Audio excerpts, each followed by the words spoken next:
Hey everyone, Eggman here with another video. Today we've got the Surge Son Goku Universe 7 like Invoker strategy. It's the red-blue strategy, and honestly it's pretty good. I'm not sure if it's too good at a time, but then also, like, you know what, if we got like this really like degenerate strategy, why not just put Gogeta in it as well, right? That's like what you do. So let's jump on into it. So the leader, it's a Universe 7 Son Goku.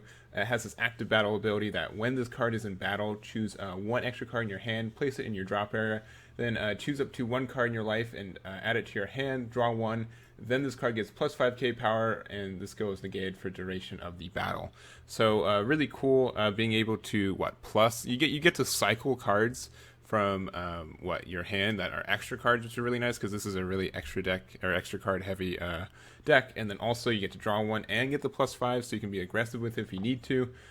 Really good effect though, and just the fact that it self awakens. Not many Surge Leaders self awaken. This might be like the first one. I think it is. I think it's the only one that actually has like self awakening in it. So that's also really good. And then on the Awakened Surge, so you choose one red and one blue card, and then say draw 3 and untap 1. So it's like a draw 1, untap 1. And you're never ever gonna like have it's gonna be really easy for this card to awaken, since you have so many red blue cards in your hand at any time.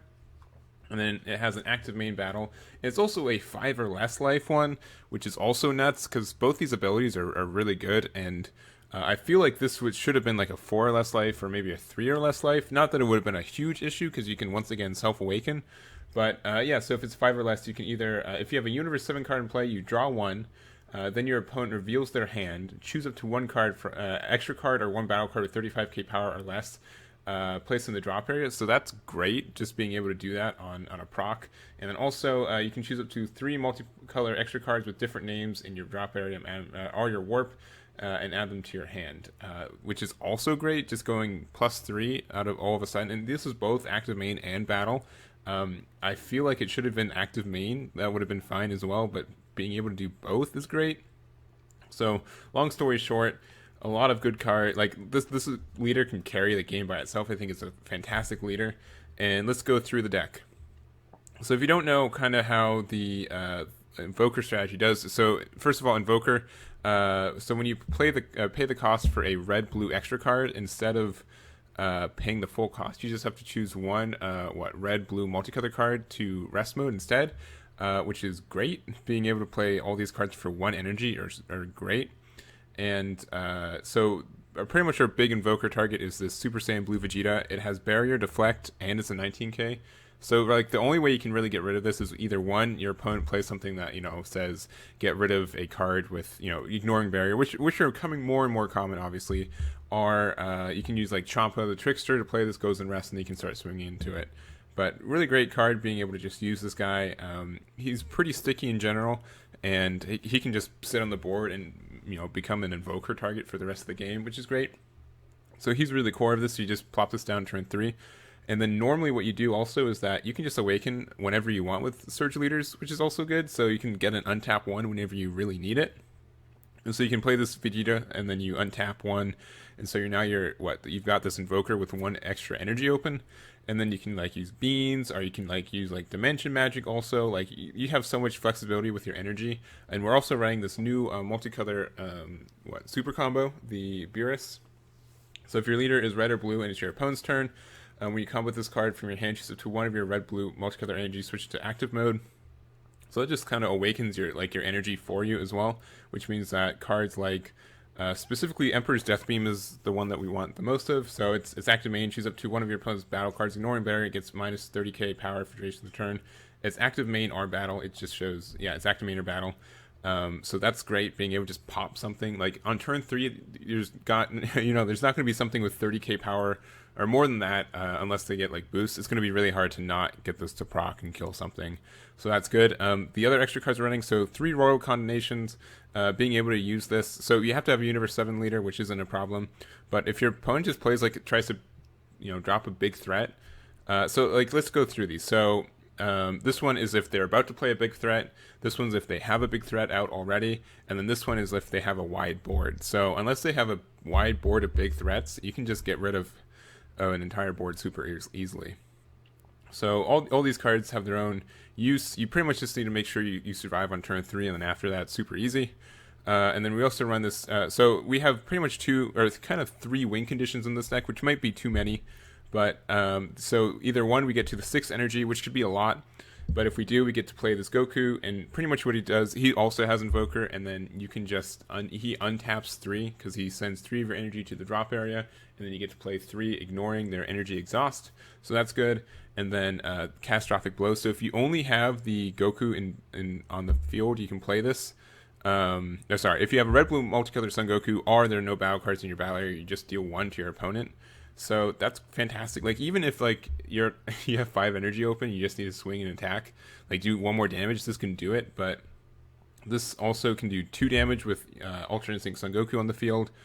So just a great win condition. You can do 2 damage here, and then you can use your leader's second ability to get another one for it. So you can just do 3 damage on turn 6, guaranteed, as long as this Goku doesn't get tapped or your energy doesn't get tapped. So that's great. And what else? And then our second win condition is Son Goku and Vegeta Apex to Power. So ultimate victory strike. So activating. So for 2 red and 3 blue, if you have a Universe 7 leader card and you have 5 or more red blue multicolored extra cards in your drop area, negate the skills of all your opponent's non-extra cards in all areas until the end of your opponent's next turn. Then play this card from your hand. So just being able to like potentially just win the game off that is pretty good as well. And I think this is I don't think this is like as devastating as like Hayden Mastery Victory Strike, but this is definitely something to consider, and I think it's a great card. And then so the other win condition, kind of like this, Gogeta isn't really the win condition by itself, but it makes it easier for us to get to our win condition. So being able to just, so the idea with this is that we've got these 4 Vegetas that are our Universe 7, and also we have the Super Saiyan Vegetas, Exploding Weakness. Both these are 19k Vegeta cards, and then we're also running just 3 of these Son Goku Path of Greatness, which are also 19ks. So that you use one of these and the Vegeta for that. Really easy to do it, and then you can just drop Gogeta, and as long as you have Sparking 10, that might be the only thing that can be tricky with this deck. But yeah, being able to just set them down to 3 cards, and then after that, you can use your if you have a Universe 7 still out, you can just look at their entire hand and then drop 1 too. So you can say, oh, they didn't draw a negate. Cool, I can go in and win the game right now, right? That's like really kind of stupid, really. So that I think that's a really good effect. Paired up with this, putting them down to 2 cards, right? And then knowing what those 2 cards are, that can be really oppressive. Last cards to talk about. So I haven't talked about this, even though it's probably the best card in the entire deck. It's the Tournament Power Arena. So if your leader card is Universe 7, negate the energy exhaust of all your red-blue multicolor cards in all areas, which just means you charge a blue turn 1, and then you play this, and then you're set for the game. So even if that was the case, this card would be okay. But it also has an active main where if your leader card is Universe 7, switch this card to rest mode. You look at look at the top 3 cards from your deck, then place them on top of or bottom of your deck in any order, which is crazy.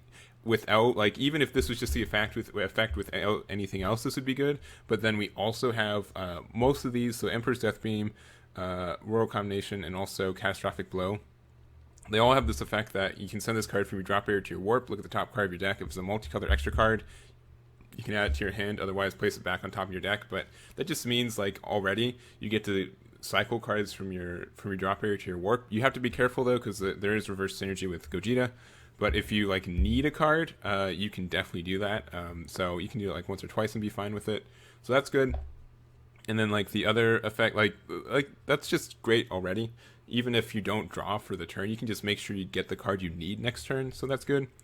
And then that's pretty much why we run this card. But just make sure that your draws are almost perfect, or you can get what you need when you need it, or in the very, very least, you can know what your plans are ahead of time. And then lastly, so we run this little yellow package. So we have 3 of these Son Gokus just to do the Union. We have 3 of these Great Ape Son Gokus just for some more draw power, and also 2 Successors Hope. The hopes are just for finding these Gokus, and they also just make our deck a little bit smaller, and they get put into the drop area, which is nice. And then also, the reason I'm running so much yellow is because I'm running 2 Frost Deadly Poison. This card is fantastic. If they're if they're playing a card with that can get around. I mean, Royal Condemnation was probably do enough by itself, but if this could be an unexpected card for your opponent to run into, and can be really good. And worst case, you can use this card for your Surge Awakening, or you can, like, your leader's effect. It doesn't care if you have it doesn't care if it's a red-blue extra card. It's just any extra card. So you can just drop with Frostedly Poison or even Successor of Hope for, you know, its active battle on front. So, like, I just felt like these were nice cards to have in the deck as well. But that's going to be it. I really think this deck is going to be strong. Like, Invoker in general is going to be strong. And if you don't have a way to get rid of this Vegeta, I think you're just going to have to lose. So this is definitely a card you have to, you know, take care of and make sure you can get rid of. But with that, I think this deck is good. I think, once again, just running a bunch of the broken stuff in one thing. Tournament Power Arena is broken. Invoker can be broken as long as you set it up correctly, and, you know, everyone hates Gogeta. So, yeah, that's going to be it. Let me know what you guys think about this deck, and I'll catch you all next time.